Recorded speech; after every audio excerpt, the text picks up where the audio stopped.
सर्वेभ्यो नमो नमः। आज की इस कक्षा में आप सभी का हार्दिक अभिनंदन एवं स्वागत है। आज की इस कक्षा का विषय रहने वाला है मतु प्रत्यय। इस प्रत्यय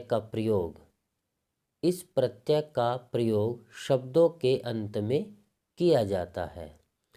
इस प्रत्यय का प्रयोग वाला अथवा वाली अर्थ में किया जाता है। शेष, इस प्रत्यय का प्रयोग करते समय जो शेष रहता है वो है वत अथवा मत।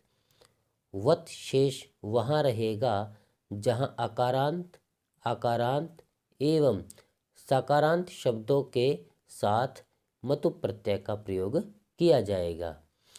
अकारांत, आकारांत एवं सकारांत शब्दों को छोड़कर अन्य सभी शब्दों के अंत में मतु प्रत्यय का मत शेष रहेगा।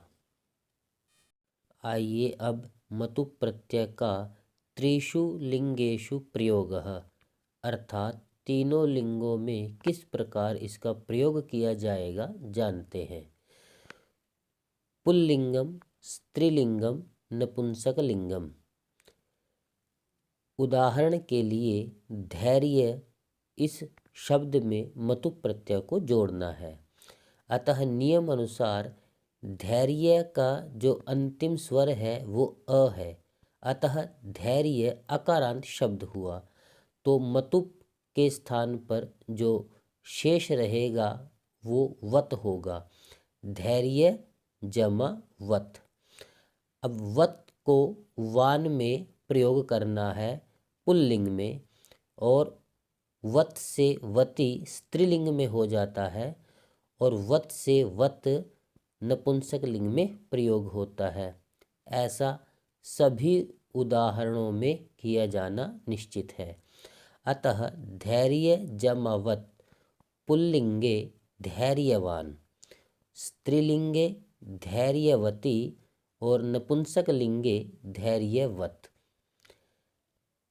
यहाँ बुद्धि जमा मतुप अर्थात अब बुद्धि इस शब्द में अंतिम जो स्वर है वो इकार है, अतः यह इकारांत शब्द है जो कि अकारांत, आकारांत और सकारांत से भिन्न है।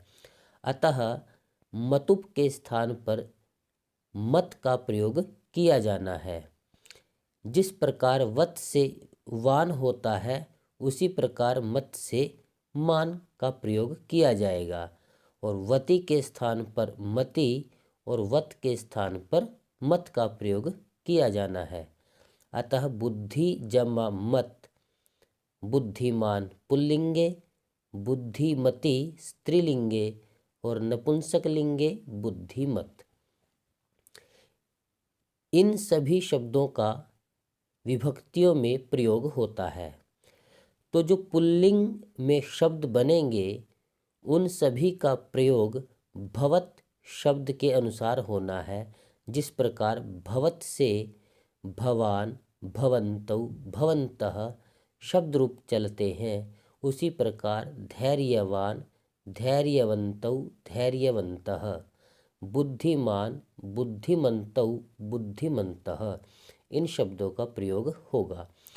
स्त्रीलिंग में धैर्यवती, अब यह दीर्घ इकारांत शब्द बन गया है, अतः इसके प्रयोग नदी शब्द के अनुसार होंगे, जैसे नदी, नद्यौ, नद्यः, धैर्यवती, धैर्यवत्यौ, धैर्यवत्यः। इसी प्रकार नपुंसक लिंग में धैर्यवत, बुद्धिमत इन शब्दों का प्रयोग जगत के अनुसार होना है। जगत शब्द का प्रयोग नपुंसक लिंग में जगत, जगती, जगंती इस प्रकार किया जाता है, अतः उसी के अनुसार धैर्यवत और बुद्धिमत शब्द का प्रयोग भी किया जाना निश्चित है। इसके लिए हमें भवत, नदी और जगत के शब्द रूप स्मरण होना अनिवार्य है।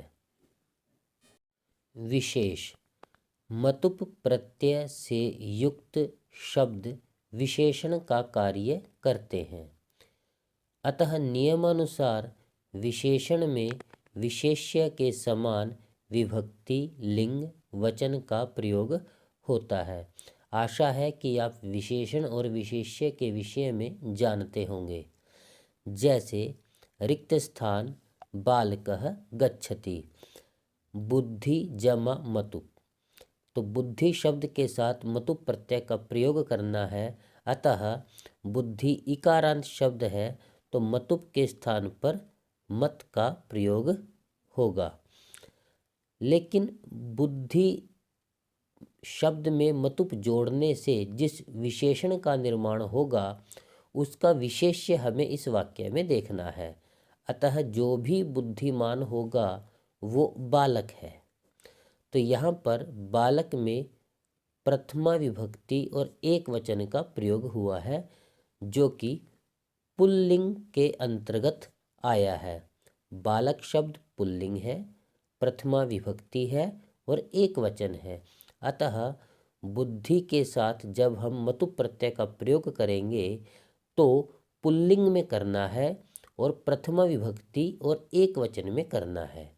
अतः बुद्धि जमा मतुप के स्थान पर बुद्धि जमा मत, मत से पुल्लिंग में मान हो जाता है तो बुद्धि जमा मान, बुद्धिमान,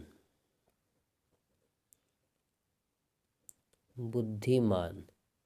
यह पुल्लिंग में बना है, प्रथमा विभक्ति के अंतर्गत बना है और एक वचन में बना है।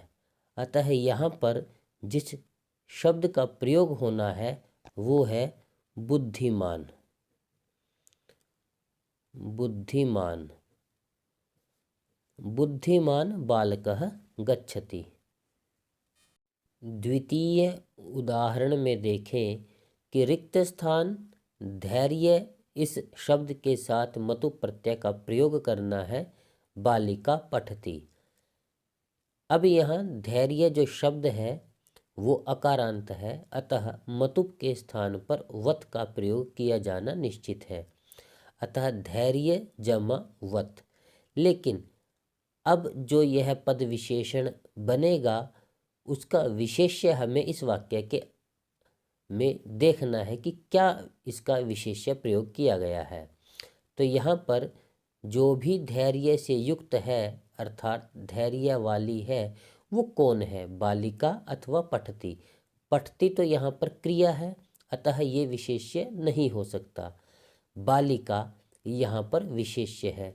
यहाँ बालिका स्त्रीलिंग प्रथमा विभक्ति और एक वचन में ही प्रयोग किया गया है, जिस प्रकार ऊपर पुल्लिंग में बालकः प्रथमा विभक्ति एक वचन में प्रयोग किया गया था। अतः अब धैर्य जमा वत, धैर्य जमा वत का स्थान वती में प्रयोग हो जाएगा, धैर्यवती। यह स्त्रीलिंग में प्रथमा विभक्ति और एक वचन में बना हुआ है। अतः विशेषण और विशेष्य में समान विभक्ति है, समान वचन है और समान लिंग है। अतः यहाँ पर धैर्यवती इस विशेषण का प्रयोग किया जाएगा, धैर्यवती बालिका पठति। निम्नलिखित वाक्यों को करने का प्रयास करते हैं। रिक्त स्थान छात्राः पठन्ति।